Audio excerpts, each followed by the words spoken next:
if your biggest mistake were a mirror, what truth about yourself would it reveal? And that sounds like a very good question, but think about it. Sometimes the worst things aren't really even the big ones. They're just the little habits we ignore. Everyone knows what youth is, right? People have different versions of it. For example, some of them will call it a stage, a time of growth, your own discovery, etc. Well, it is also known as a time to make decisions. Decisions that can shape our future in unpredictable ways. Back then, many of us thought our habits were completely harmless, whether it was staying up late, spending hours on social media, or just being reckless about your health. Yet, I was far from knowing that these smallest actions could have lasting consequences. Since I was a child, I was diagnosed with insomnia. Falling asleep has always been difficult for me, and even nowadays, I have to take melatonin so I can fall asleep. This lack of sleep has followed me as I grew up. Not resting at night meant struggling throughout the day. What was already a burden became even worse once technology became part of my life. During pandemic, screens turned into my whole entire world. I spent all day and all night watching, playing, learning, and we are realizing all the damage I was causing to myself. But the true impact came last year on March when I was at a party. Everything was just fine.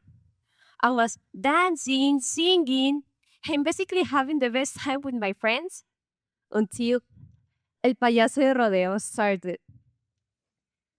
As the music continued, I suddenly began to feel how my body trembled and had these sudden spasms that I couldn't control. I mean, I was conscious about it, but I didn't stop. It just didn't. So I have two versions of what happened afterwards. The first version is that I managed to stop the spasms and went to take a seat. The second version is a sudden blackout. Well, none of those two were correct. I had a small dream about me falling asleep at the party, and my head was resting on my best friend's shoulder until some people began to drag me into a secluded area, and I was like, whoa, these people don't really want me to fall asleep at a party. That's when that I noticed I was surrounded, literally surrounded by adults looking worried. And I didn't understand why. So I looked at my surroundings, trying to figure out where was I, until my eyes landed on the door where my friends were crying and looking worried, which made me more confused.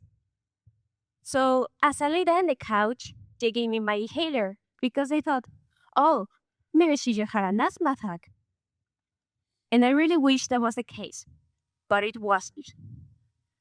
So they began to ask me these questions, basic questions like, what's your name? Do you know how old are you? Do you know where you live? Do you know where you are?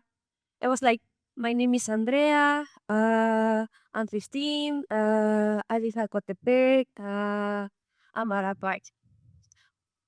But I just felt more overwhelmed by these questions that I started laughing and then crying for no reason. Fortunately, my parents were at another event near the party, so they managed to pick me up very quickly. Once I arrived at my house, I sat down on my couch trying to process what just happened. My body was sore, my nose hurt, my mouth hurt, even my ankle were hurt. That's when my mother came, sat right next to me, and told me, you just had a seizure. And I was like, me? A seizure? Come on, those are full things. But deep inside me knew that this was kind of possible due to my past actions. So one day I decided to skip school so I could go to the hospital. And after running some tests, the doctors told me that all those years of sleep deprivation and constant screen use had led me to this crisis. That moment forced me to face the reality of my choices. What seemed like simple habits had turned into serious consequences. So they handed me some pills, and I was like, oh, there are some pills, right? But no, they told me that I have to take them for 3 full years every night and no skipping. And if I dare to skip one night, I have to restart the whole process and again.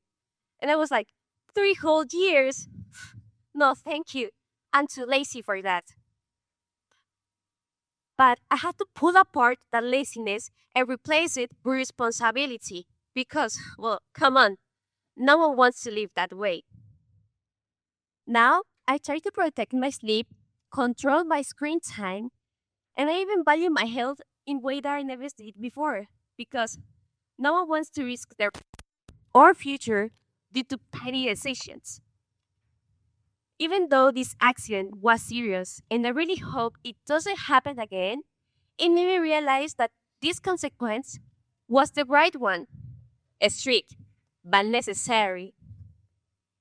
My story is a reminder for younger people that being reckless, naive, or even stubborn can follow us into the future.